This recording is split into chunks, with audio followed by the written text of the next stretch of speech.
આ લોકવન ટુકડા ઘઉં છે. ઘઉં પણ સરસ જામી ગયા છે અને હવે ધીમે ધીમે કરતાં મોટા થઈ રહ્યા છે. ઘઉંમાં પણ આપણે પાણી પાઈએ છીએ અને ખાતર નાખ્યું છે. એની બહુ સારી માવજત કરી એટલે ઘઉંમાં આપણે ઉત્પાદન જાજુ આવે, વજન જાજો રહે. એટલે હું તમને ઘઉં બતાવી રહ્યો છું. આ બધા જો આપણા ઘઉં છે. આ જે રહ્યા ને બધા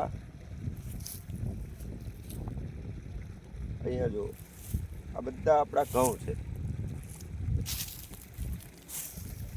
આ બાજુ બતાવો. આ પણ આપણા સરસ મજાના ઘઉં છે કે જે તમે જે જોઈ રહ્યા છો. હજી આ બધા ઘઉં આપણે ઘઉંનું પણ વાવેતર કર્યું છે એટલે હવે એમાં પાણી ચાલુ છે. તો દોસ્તો લાઈક કરો, શેર કરો, સબસ્ક્રાઈબ કરો.